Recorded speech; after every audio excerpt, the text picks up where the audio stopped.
deck spotlight for mono black discard or mono black waste not in Pioneer or Explorer. You can play this deck on both formats. Um, the strong thing about this deck is that you attack the hand of your opponent, making him discard cards and taking advantage out of it with waste not. Seeing being the face card of the deck is probably waste not. So Waste Not is a card created by the community some years ago. Um, it was actually voted on the page what it was, the cost and the effects were voted by the players.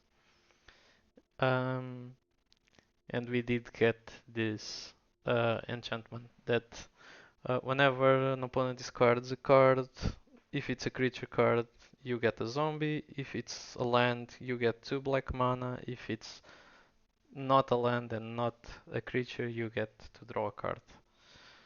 That's basically what this does. So then the deck has 2 duress, 4 Thoughtseize, 4 go blank as your discard suit. Then you have removal, 4 fatal push, 1 go for the throat, 1 Heartless Act, 3 Sheoldred's Edict.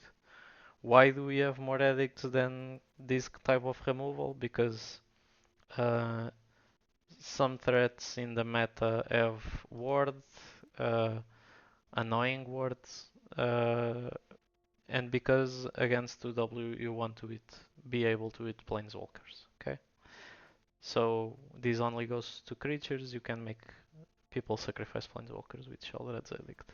That's pretty good. Maze Mind Tome is a draw engine. It could be Reckoner Bankbuster here. Why is this list running Maze Mind Tome? It's because you can tap it to scry 1 without paying additional mana. So against aggro decks, Bank Buster is a lot to requires a lot from you. You have to spend 2 additional mana to draw, and that's pretty much it. If you just play this turn 2 and you keep scrying, you'll still eat whatever you want to eat, and then when it gets 4 counters, you get to gain 4 life. It's a lot better against aggro. So that's why it's on the main board, because the format is being a bit aggressive lately. Um, then we have Liliana, which is also removal and discard on the same card. It's the only planeswalker in the deck. We run 3 of it. It's pretty good. If you have it, play it. If you don't have it, try to find it because it's really good. Then we run 1 extinction event, which is our sweeper, mass removal, usually to hit odd numbers, but it depends on the matchups. Against vampires, you want to hit even numbers, but then you should set up in a way that you don't have a Sheoldred in the table. So otherwise you're gonna eat your own Sheoldred. Um, Creatures of the deck. It's almost standard to run 1 Alkaloth and 2 Sheoldred. You can run more Sheoldred. I've been playing with 3 and it's fine.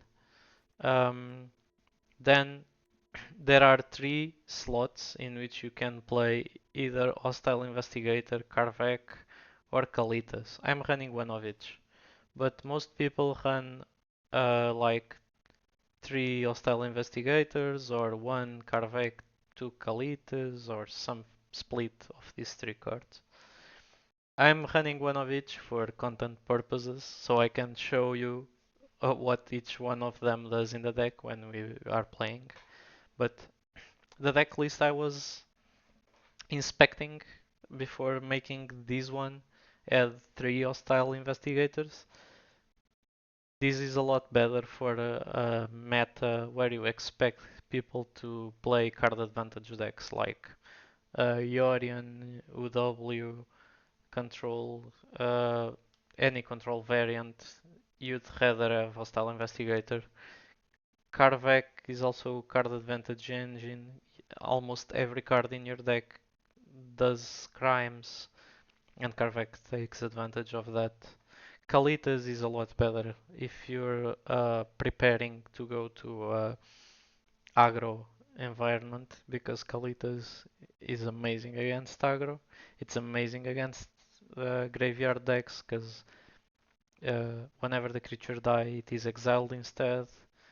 Kalitas himself has lifelink, so it's an amazing blocker against aggro. And Karvek is a value engine. You can sometimes chain spells in one turn that just create so much advantage your opponent cannot deal with it. One time I top decked a Thoughtseize with Karvek on the table, and I just Thoughtseize, then cast Fatal Push, then it commits a crime again, and you cast like Sheoldred from your graveyard, and then you already cast 3 cards out of a Thoughtseize, which is a terrible. It's supposed to be a terrible top deck. You don't want to draw Thoughtseize when your opponent has no hand, but Karvek gives value to the spells that commit crimes, even if your opponent already doesn't have an hand to discard anything. Then, lastly, let's talk about the lands. Lastly, no, because we're still gonna talk about the sideboard after this. But in the land slots, I have 3 Castle Locthwains, you should have 4. I'm just not gonna craft another one because I don't think it's necessary. Then I have 2 Wife of the Eye Tyrant, 1 Takenuma, this is pretty much standard on all black decks. It's manlands and a spell land that gives you the ability to get a creature back late game. Then we are running 4 Field of Ruin, 1 Demolition Field. This is amazing against decks that have uh, lands that generate value, against manlands, against other in the mirror to break the other Castle Locthwains. This is just these lands are just amazing in the format. Against mono green you can delete the Nyctch. Then you have Gaia-Rich Sanitarium. This card forces you and your opponent to draw a card and discard a card. The use of this card in the deck is to make your opponent draw and discard. So if you have a Sheoldred in play, you can force them to draw in order for them to take damage. If they don't have a hand, you can force them to draw and discard that card, and you get value out of your Waste Not, for example. So even if they don't have a hand, you can force them to draw and discard. This is amazing in his deck. It's just you can't. I was running one. I crafted now the 2 extra to for this stream because I think the card is just so important in this deck. Then second Citadel is just to activate the abilities of your lands cheaply. I think most lists run 2. I think it's a correct number. I wouldn't run more or less. Then the sideboard. You have cut downs for aggro matchups. You have bank busters for games that drag for a long time. Extinction Event Extra, it's for aggro or decks that have many of the same costs. Like if you play against mono green, you want this because you're gonna sweep all the odd numbers. Most of these creatures are odd in costs. Invoke Despair is just a good value card in games that drag for a long time. For example, the Mirror. If you're playing a Mirror of Waste Not, you should put Invoke Despair into the deck. Because you're gonna get their Waste Nots, their creatures, then maybe you get to draw cards.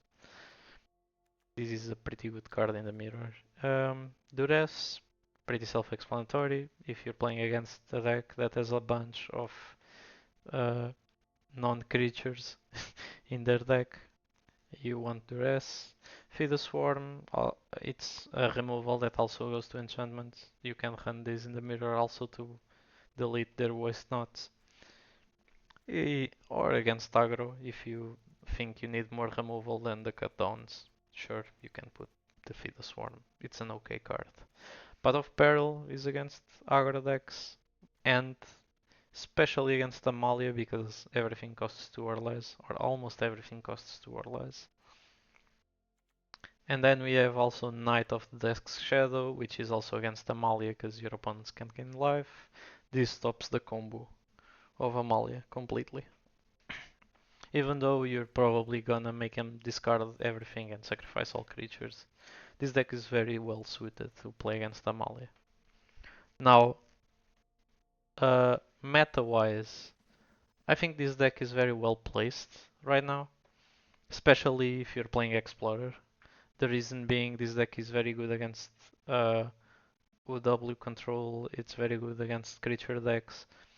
His terrible matchup is probably Yorion, and because there is no Bring to Light on Arena, you don't get that many matchups of Yorion here.